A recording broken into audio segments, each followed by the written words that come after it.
ভগৱান কৃষ্ণই গীতা শাস্ত্ৰত কৈছে, অহংভাৱে মানুহক সেই সকলোবোৰ কাম কৰিবলৈ বাধ্য কৰে যিবোৰে শেষত তেওঁৰ ধ্বংসৰ দিশে লৈ যায়।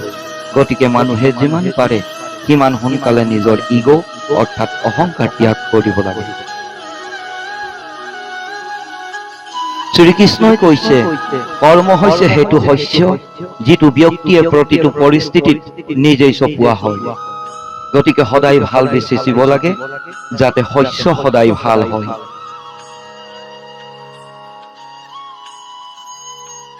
শ্ৰীকৃষ্ণই কৈছে, শান্তি, মৃদুতা, মৌনতা, আত্মসংযম আৰু শুদ্ধতা, এই পাঁচটা বস্তুৱে মনক অনুশাসন কৰে।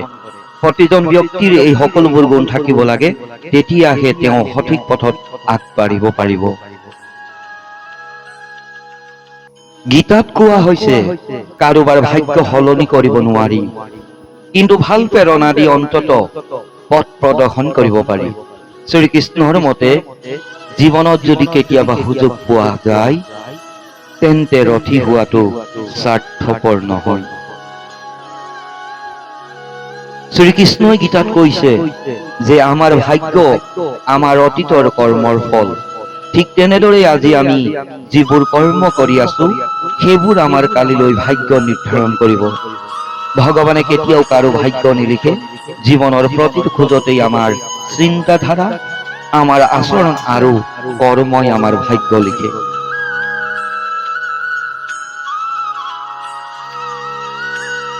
গীতা একমাত্ৰ শাস্ত্ৰ যিয়ে মানুহক কেনেকৈ জীয়াই থাকিব লাগে শিকাইছে। গীতাই জীৱনত ধৰ্ম, কৰ্ম আৰু প্ৰেমৰ পাঠ শিকায়।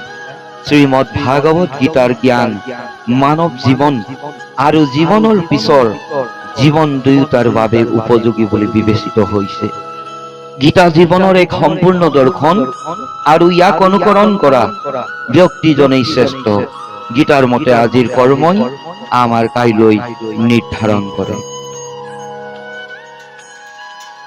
কৃষ্ণ ধন্যবাদেৰে মধুময় ইউটিউব পলাশ গগৈ আপোনালোকৰ মৰম তথা চেনেলটো ছাবস্ক্ৰাইব কৰিবলৈ নাপাহৰিব।